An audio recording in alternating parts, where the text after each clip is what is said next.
Wij hebben de eer om de zeer getalenteerde Veron de Kok te mogen ondervragen. Volg ons maar!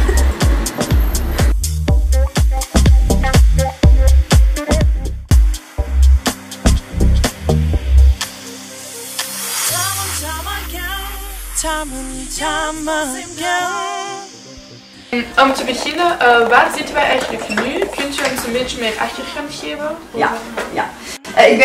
Dit is mijn winkeltje, zeg maar. Ik ben gewoon een winkeltje gaan spelen. Sinds 1 september dit jaar, 2015, heb ik een winkel geopend. Omdat ik een beetje aan later wil denken. Als ik groot ben, heet dat dan. Omdat tv, ja, dat is maar kort altijd. Normaal tv, dat duurt heel lang. En dan moet je een beetje proberen te investeren in je toekomst. Van wat wil je doen, welke richting wil je uit. Want dat duurt nooit lang. En ik dacht, ja, ik woon hier achter de hoek. Waarom niet in mijn dorp in de winkel beginnen? Weet ik eigenlijk altijd in kledij heb gezeten, maar dan als model.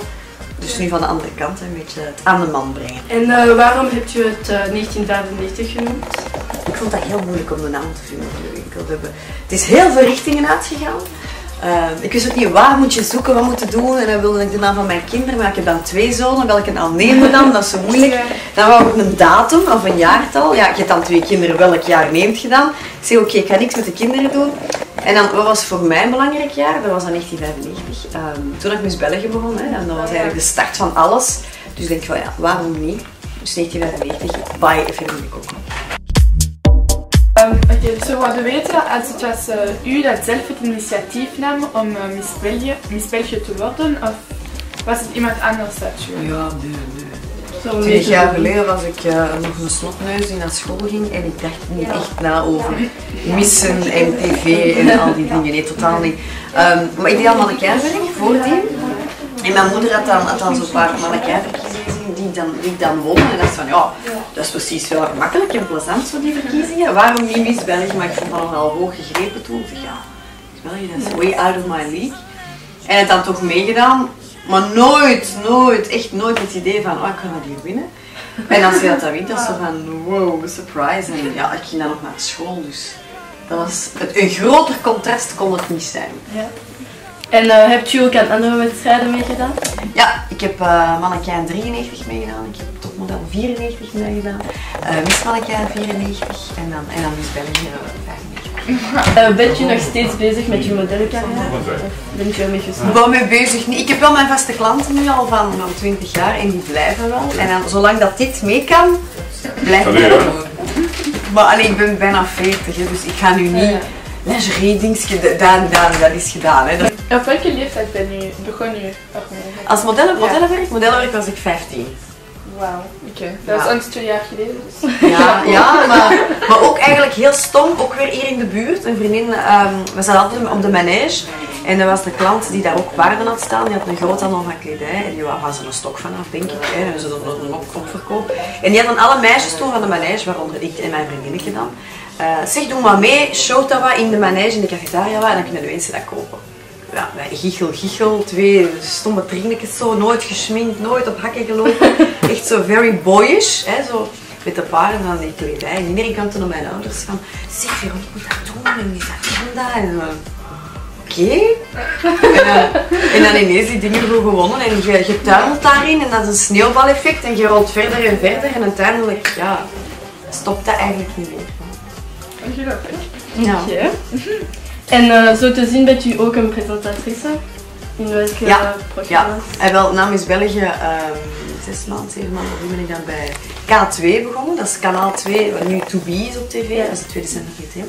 Heb ik 3 jaar op VTM meegedaan, dan op 2001 bij VT4 begonnen. En dan heb ik denk ik een 15-tal programma's, 20-tal programma's gedaan. Ook grote dingen, ook in het buitenland en zo gepresenteerd. Dus dat was wel fijn, dat was leuk. Dat was tof. Ook wat toch heel interessant is dat naast model, presentatrice, je dan ook nog een actrice bent. Ja. Kunt je een beetje meer... Maar ook niet zoveel hoor. Ik heb 3 jaar in Familie meegespeeld, VTM, maar dat was gedaan van 1999 tot 2002 geloof ik. Ja. En dan begon ik bij VT4, ja, dan mocht je niet meer op VTM werken. Dus dat zijn keuzes die je maakt. Hè. Maar het BV-landschap is eigenlijk zodanig klein in België, of als je nu acteert of zingt, of presenteert, dat is zo klein. En iedereen doet een beetje van alles daar. En heb je opofferingen moeten doen sinds je kinderen hebt? Nee, maar dat zijn keuzes hè, die je maakt. Ik vind kinderen heel belangrijk. Ik ben wel een mama-typje. Als ik mijn kinderen heb, als mijn zoon, dan ben ik altijd bij hem. Altijd. Voor de sport, voor de hobby's, voor de vriendjes thuis, voor de studies vooral. Nee, ik vind dat heel belangrijk. Nee. En er komen soms offertes van jobs en zo, en dan doe ik die gewoon niet.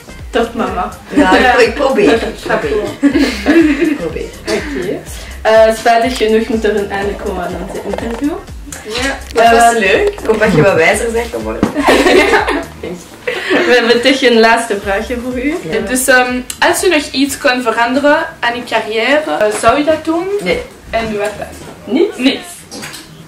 Niks. Iedereen maakt fouten in het begin en iedereen is jong en iedereen maakt dingen mee dat je misschien beter niet had gedaan of anders had op gereageerd. Of dat is, maar dat hoort bij het leven, vind ik. Uit alles leren.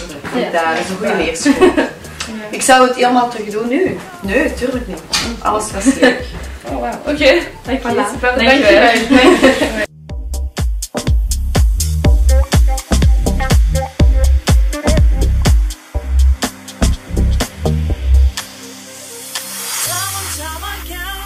Time and time again, your loves don't seem to